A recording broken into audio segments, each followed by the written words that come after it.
Hello, dear viewers, and welcome to a new episode of Business Insider. And tonight we will be talking about scientific research and sustainable developments in Egypt, the challenges facing scientific research and the opportunities that scientific research is enjoying nowadays in order to help in the development in all domains in Egypt, and especially in achieving the SDGs, the Sustainable Development Goals. That is our topic for tonight. But first, and as always, a look at the major economic stories making the headlines for this past week. And Egypt has signed an agreement with the Emirati clean energy company Masdar to launch a wind power plant in Suhag with direct investments of $10 billion. The plant will be built by Masdar, the Egyptian renewable energy firm Infinity Power, and the consortium giant Hassan Allam Utilities. Upon the completion, the new plant, which will be built on an area of 3,000 square kilometers, will generate 10 gigawatts, explained Mohammed Al Khayyat, the executive chairman of the New and Renewable Energy Authority, the NREA. The onshore wind project will produce 47,790 gigawatt hertz of clean energy annually once it is completed. For his part, the CEO of Masdar, Mohammed Jamil Al-Ramahi, said the project marks the start of broader cooperation with Egypt in the field of renewable energy. Under its National Climate Strategy 2050, Egypt aims to reduce carbon emissions through the use of renewable energy sources and alternative energy forms.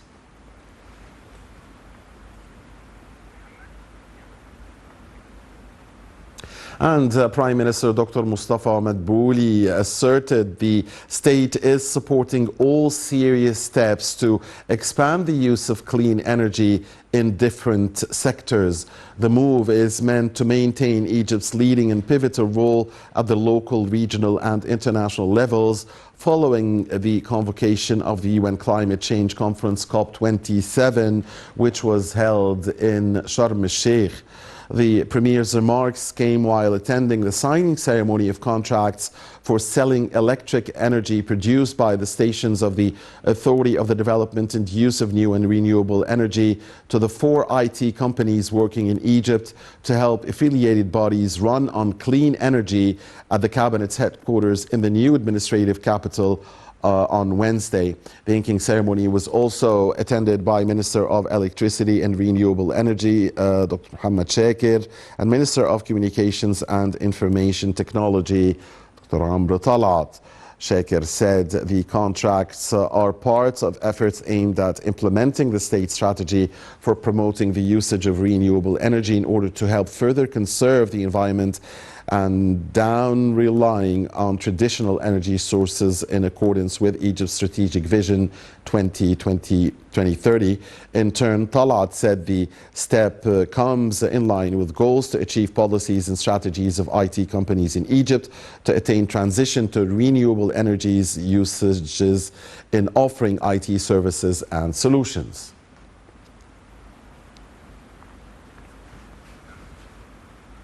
And Minister of Military Production, Mohammed Salahuddin Mustafa, asserted that the new administrative capital, the NAC project, is a source of pride for all Egyptians, and that moving the new government's premises to the NAC is a good step and towards a bright future despite all of the challenges facing the country and the global economic and crises. The minister's remarks were made during the first official meeting of the Military Production Ministry at its new premises in the NAC. During the meeting, the minister said the NAC project is a great leap for Egypt in light of the new republic. announced by His Excellency President Sisi. He praised the state's efforts in providing all transport and healthcare services to the employees that are moving to the NAC, noting that such measures are reflecting Egypt's great position. The minister said this meeting aims at following up the flow of work at the ministry at the new premises and implementation of the political leadership's directives. It also aims at discussing future plans for work in the coming phase and preparedness of all staff and equipment at the new offices. A number of officials, the authorities affiliated to the ministry, military production ministry, advisors and heads of basic sectors at the ministry attended the meeting.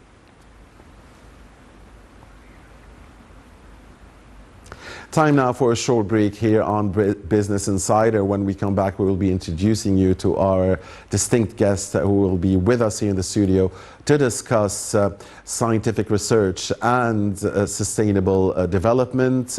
We'll also be watching a report about our main topic for tonight, the role of scientific research in achieving SDGs. Please stay with us.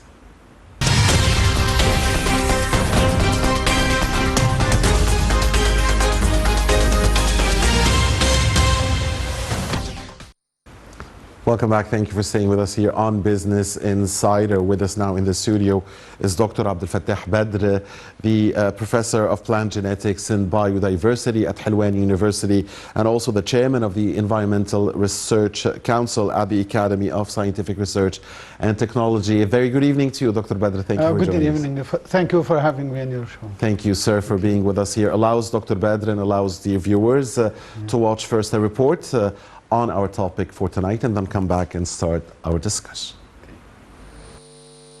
The 2030 Agenda for Sustainable Development adopted by the United Nations member states in 2015 provides a shared blueprint for peace and prosperity for people and planet now and into the future. At its heart are the 17 Sustainable Development Goals, which are an urgent call for action by all countries developed and developing in a global partnership. They recognize that ending poverty and other deprivations must go hand in hand with strategies that improve health and education, reduce inequality and spur economic growth, all while tackling climate change and working to preserve the oceans and forests. In line with the 2030 Agenda, the Egyptian government has launched in 2016 a working plan called Egypt's Vision 2030, also known as Sustainable Development Strategy or the SDS. The SDS has followed the Sustainable Development Principle as a general framework for improving the quality of lives and welfare, taking into consideration the rights of new generations in a prosperous life. Egypt Vision 2030 gives significance for addressing the impacts of climate change through an integrated and sustainable ecosystem that enhances resilience and ability to face natural hazards. Egypt considers knowledge, innovation, and scientific research as key pillars of development by investing in human beings, building their creativity, stimulating and spreading the culture of innovation, supporting and linking scientific research to education and development. Within its budget for the fiscal year 2022-2023, the Egyptian Ministry of Higher Education directed about £5 billion to the scientific research sector. According to the allocation, a total of £2.9 billion will be directed to research and service projects. Moreover, the Academy of the Scientific Research and Technology has announced the conclusion of the 6th session of the Egypt Challenge for the Internet of Things and Artificial Intelligence, where the Academy supported and funded 323 projects in various tracks at the challenge. The initiative was part of the Academy's plan to support and develop an environment for creativity and entrepreneurship and to create a network to support digital transformation, the Internet of Things, and artificial intelligence.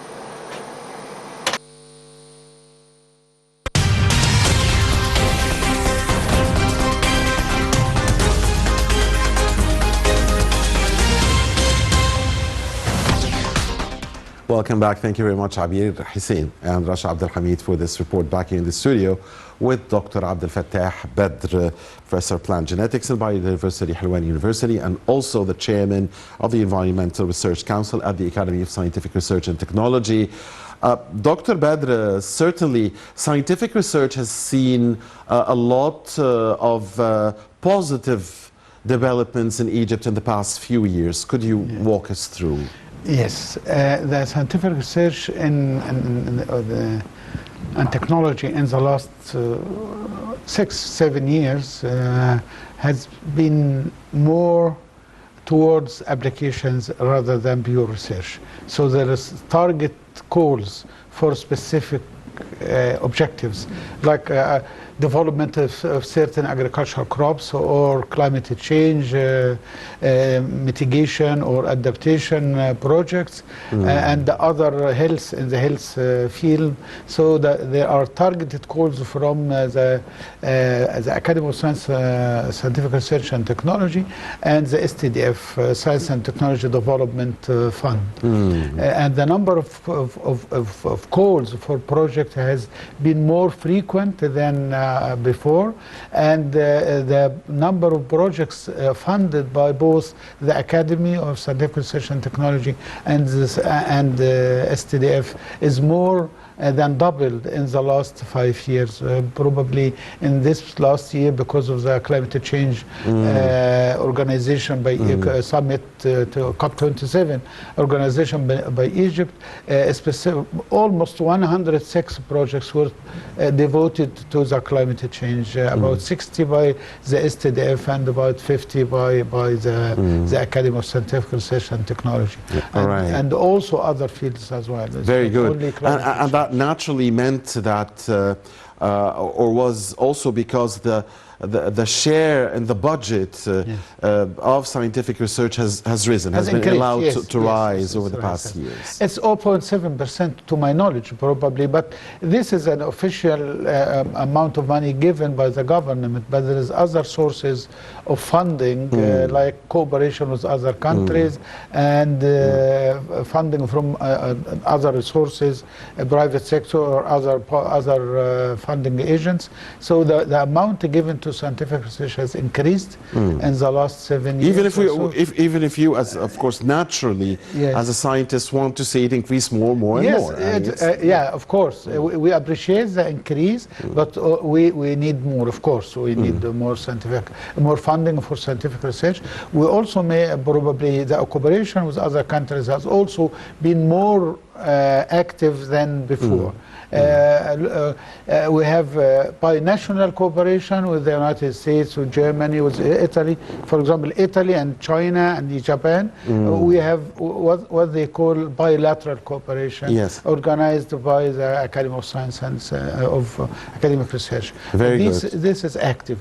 Sometimes agreements between other countries are signed but not implemented. But now the agreements are implemented. They even send us some reminders that if your university has signed any agreement with foreign university, try to be more effective. And so scientific research is living some sort of a golden age. I mean, compared to before. But again, we stress we need more. We need more. Also, we have what we call international offices in the universities, which are more active than before. You know, international offices is very famous in American and German universities, but in Egyptian universities is now every now and then we receive some reminders to be more cooperative with others. And I myself going this summer to Germany, so this is part of the encouragement of scientific cooperation with other countries. This is very good for scientific scientists to visit other institutions, to visit other environment of science, to gain more knowledge, and not only knowledge but also new systems and new approaches in teaching and in scientific research. Wonderful. Dr. Badr, there are many initiatives that have been launched to boost the role of scientific research in the economy, in sustainable development. One of them is the one launched by the Ministry of Higher Education and Scientific Research to support researchers. Could you talk to us about that initiative? There is different ways to support researchers. first calls by the STDF and the Academy, by national. There's some targeted calls for agriculture to develop climate-tolerant crops. This was a call specific for developing new crops that is resilient to climate change. Call for the Ministry of Health. The disease resistance, for example, is another call. So these calls are targeted to specific objectives. You, as a scientist, you're happy when you get these calls, right? Because I'm happy, but I would be more happy if I can get some more, of course. Yeah. But okay. Another appreciation for the scientists is to encourage scientific research publications. Our publications has risen in this year to more than 40,000 publications compared to 2025 last 2 years ago. It's about 60% that's a leap. Increase. Yeah, 60% increase in the publication of Egyptian universities. This is done. This also scientists encourage. When I publish a research article, I am appreciated by some money from my government. So there's some appreciation by the president of the university. This is not only by the president in person, but there is some rules. If you publish in a high-class journal, you will get more money if you publish in a local journal. But anyway, your publications are appreciated, and your research projects may be funded. Of course, there is some. We still fund most of our research by ourselves, and we cooperate to each other. We cooperate with other people from other countries. But at least the chair of the university, the chair of the academy, the chair of scientific STDF has increased enormously in the last 10 or 5 years. Very good to hear. We also have the Cairo International Exhibition for Innovation. Yes, yes. Talk to us about that, because I believe that there was an attempt to make researches for Egypt to produce its first car. This is appreciated. This is a topic that I think it was initiated by students, but it was funded and sponsored by the Academy of Science. And this International Innovation Conference is very well organized, not only to show our developments and our research and our innovations, but also to let others from other countries come and show us their innovation and their discoveries. So we exchange them, we learn their discoveries from this as well. This is actually has attracted many countries to come for 3 days in Cairo. Exhibitions. And this is also good for Egypt. When Egypt organize an international exhibition about innovations, that would a sign that Egypt is actually encouraging scientific research and innovation, particularly for young students and even children. Of course, the Scientific Academy for Research and Technology is the focal point when it comes to cooperating with other countries, right? Yes. And I believe that you have a lot of cooperation with Europe, as I understand. Yes, the Academy is actually the think tank of Egypt and responsible for coordinating the research between universities and the research institutions and also funding agents and international relationships and international cooperation. And from these, the Academy sponsor research cooperation either bilaterally or with the European Union or other African organizations. At this time, we encourage the Academy and the Ministry of Higher Education and Scientific Research encourage cooperation also with Africa, because we need to increase our cooperation with Africa. Sure. And scientific research is probably one of the ways that would allow us to be more in contact with the African people. Our universities were open to Africans at sometimes we need more African students in our universities. We need other universities, professors from African universities and come to Egypt. And we need also to visit African countries, not always to travel to Europe and cooperate not only with Europe and the US, but also with African countries. Well, certainly that is the government's policy, opening up with Africa. Yes. You mentioned Germany and Italy earlier when you were mentioning cooperation with Europe. I'm eager to know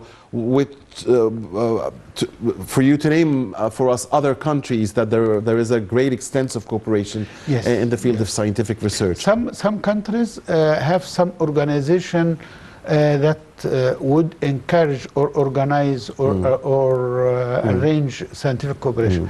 In Germany have the DAAD, the Deutsche Akademische Wissenschaft something, relationships. And the US has the Fulbright Foundation, and the Britain has the British Council.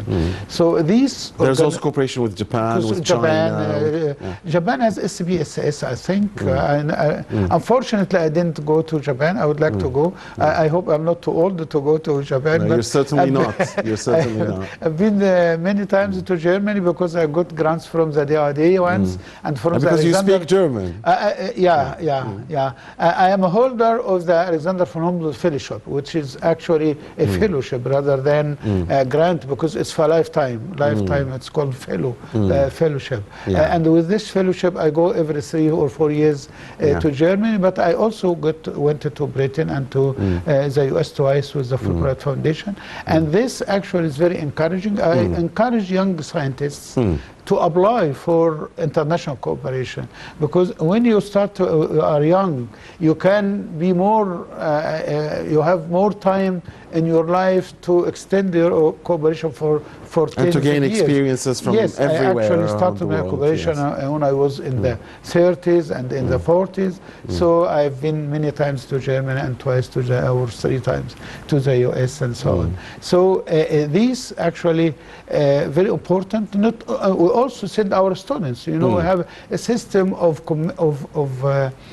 sending our students abroad. There is a mission for a full-time PhD studies in Europe or in the US, and we also have the channel program. The students do part of their PhD research here, and the other part in a more developed country like Germany or the US or Britain.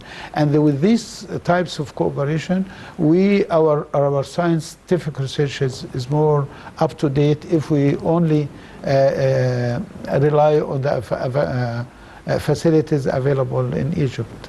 Of course, they also benefit from our visit to their institutions. We give them our ideas, we give them our thoughts, we give them our students. So they benefit. They provide us the facilities, and we provide them with our minds and our efforts and our students. Dr. Badr, certainly climate change is one of the most pressing issues of our time. Yes. And climate action has become one of the goals of sustainable development globally. So how does scientific research here in Egypt contribute to combating global warming and achieving that important SDG? Yes. We've just mentioned developing countries and probably animals as well that are that can adapt to climate change or resilient to climate change. We need to clean environment and to stop emissions. So to stop polluting the environment and to stop emissions of the greenhouse gases that causes temperature rise. Because climate change actually is caused by rise in temperature, and temperature is associated with the carbon dioxide and other gases that are emitted from industries and other when you say we, you mean the world. The world, right. the human being. Yeah, the human exactly. being, the human being. Because we in Egypt doing our homework, I think, in, we are in doing this our field. hope. Yes. We don't have much in industry, so our emissions is not dangerous like other industrialized countries. And Egypt is actually successful in the environmental cooperation, and this was actually proved by the organization of the COP27 last year. I think it would be difficult for other countries to organize the COP28 and other countries compared to Egypt, because Egypt in Sharm el-Sheikh was successful, very successful. Indeed. Now, how can we maximize the benefit, Dr. Badr, of the research, of the role of research centers, Yes. institutes and universities? Because I'm sure that you have a lot of good researchers out there that that have not been read well or exposed enough. Yes. This is very important questions actually, because research in itself is a good, and the scientific research publication is nice, but what's more important is to link research with industry, with applications. Irrigation and agriculture showed results in more productive cultivars of plants and animals. Research in industry should lead to more factories, to more production of industrialized products and industrial medicine and so on. So we need to encourage more application of scientific research, not more publication of scientific results. So we need I would invite our businessmen to invest more in the application of scientific research, and in the industry to give the public the product of scientific research. It's good to have good scientific research, but it would be better if to have some products of scientific research, of some more medicine, more agricultural crops, more industries, even more IT, artificial intelligence. The Academy of Scientific Research, of course, has a new call, a new possibilities to encourage artificial intelligence, because artificial intelligence is the science for the future, and in the coming years we probably see some more different applications of artificial intelligence, because this is based on the computer science and the thinking of a human being. So we need to actually not particularly produce products, but also IT is important, artificial intelligence applications is important. And you mentioned Africa earlier, and the importance of cooperation with Africa. And here in Egypt we are adopting a very large research, the African genome and the Egyptian genome. Can you talk to us about that? Yes, the Egyptian genome was actually started some 10 years ago, and this actually it's meant to not to study the whole genome of the Egyptians, because the international genome has proved that the human beings are similar, 99% or 99 and more percent similar. This proves that all human beings are from are brothers, and no racism in genome. And one other thing is to actually link the genetic diseases. It's important for in the human genome projects to detect the genetic diseases and to try to omit these genetic diseases, to study and to try to minimize the genetic diseases in the Egyptian people. That's more important. That was very focused genome, Egyptian genome project. And in Africa, Africa has started the African genome, and Egypt is participating with our experience in the Egyptian genome. Now we cooperate with Africa on the African genome projects.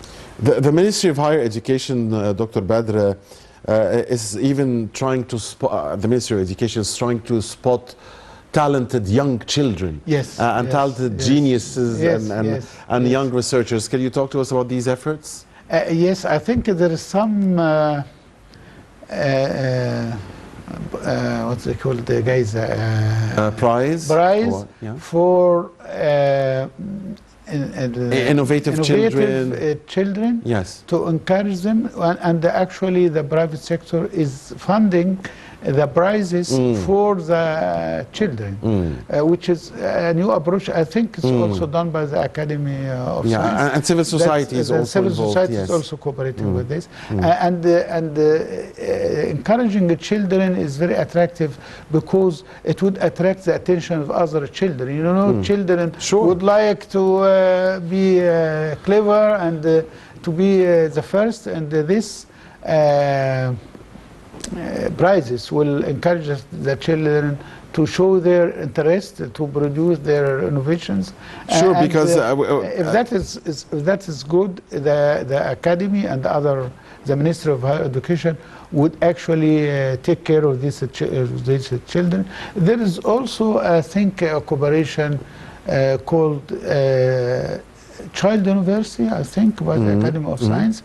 We received the children funded by the Academy of Science at Helwan University for teaching for 1 week or something. Yes. So there is a particular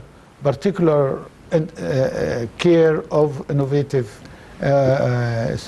children. Well, it's very good to see that, and you mentioned a very important point, because we are encouraging the children actually, Yes. and children will want to copy each other. Yes. And we don't want all the children to have the dream of being Messi or Ronaldo. Yes, yes, it's good to be Messi or Ronaldo, yes, but it's also good to be a scientist and to help the cause of mankind. Yes, Yeah. and this actually, the children who win prizes in these competitions, they are not ignored. They are encouraged to give some more ideas, because the mind of the children has no limitations, because they don't think of limits.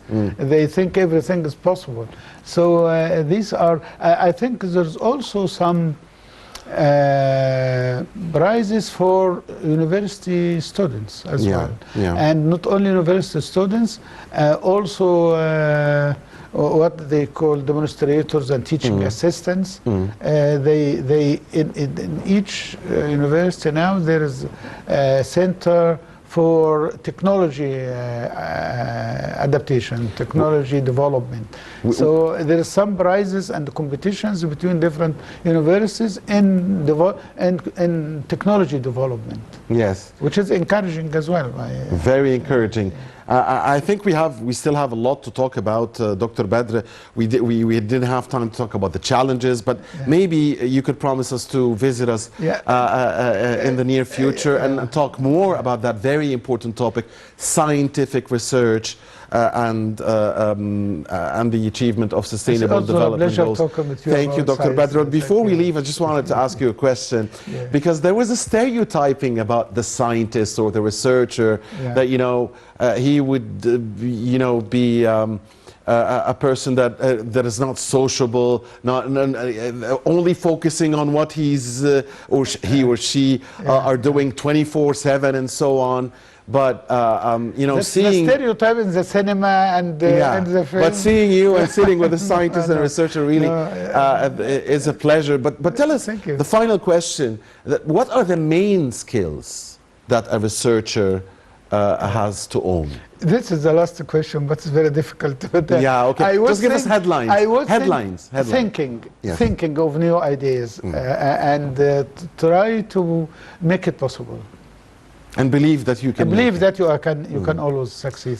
So we'll take that with the challenges, inshallah. Next time, we'll talk about this. Thank you very much, Thank you for Dr. Badr, Dr. Abdel Fatth Badr, the Professor of Plant Genetics and Biodiversity, Helwan University, and also the Chairman of the Environmental Research Council at the Academy of Scientific Research and Technology. Always a great pleasure to have you with us. Thank you very much. Hope to see you again. Thank you. And dear viewers, thank you for watching us. Next time, inshallah. Next week, same time, is a new episode. Until then, have all the best and goodbye.